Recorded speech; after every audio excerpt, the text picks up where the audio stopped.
In January 2020, the number of NB-IoT connections has exceeded 100 million. This mature ecosystem is now accelerating wide adoption across various industries. Some people may still wonder about the relationship between NB-IoT and 5G IoT and the future direction ahead and the challenges at play.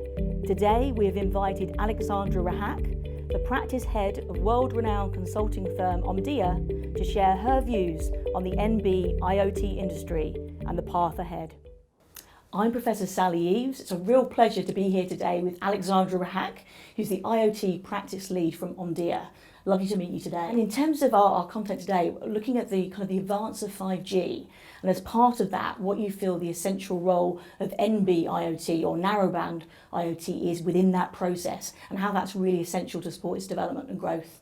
NB-IoT is one of what we call the cellular IoT, or the low-power wide area network technologies. Yeah. And those are already being deployed worldwide by cellular operators. And as 5G develops and becomes more standardized, we expect them to be rolled into the 5G standardization process.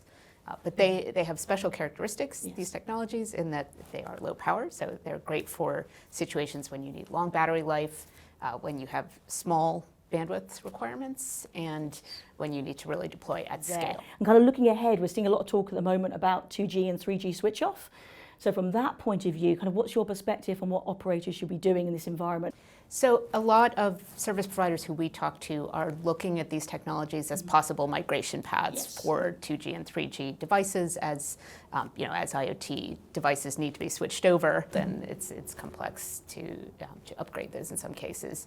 But it's a pretty natural evolution path for a lot of those devices to then move on to NB-IoT or the alternative LTE-M technology, depending on the specific needs of that type of connected device. So we do see a boost coming from those switch-offs. And also just thinking maybe the challenges of that from vertical industry user perspectives, what do you think that is and how they should best cope with that evolution process? Obviously it's a challenge for them because IoT devices tend to be out in the field for a while. It's often easier if you're thinking about keeping things using the same sort of LTE-based standard and then being kind of future-proof in that sense. So NB-IoT, the vast majority of active connections are in China right now, but a lot of networks have been deployed worldwide already for both of the cellular IoT technologies. Absolutely. So it's more a question of driving the business case and driving take-up, which I think is still to come, but we're very optimistic about it. And obviously in January this year, massive milestone. In terms of the number of NB-IoT connections passing that 100 million mark, quite an incredible milestone. Where do you think we are now, looking at that as a threshold in terms of next steps? What do you think that means for the industry and the trajectory ahead? So, what we look for when we look at new technology adoptions is the ecosystem there. So do you have the device manufacturers lined up? Do you have the networks available? And then do you have the customers who are ready to start adopting this with confidence? The modules are at the right cost to make it a sensible business case. So we are getting to that point. I think we're still not 100% there yet for NB-IoT.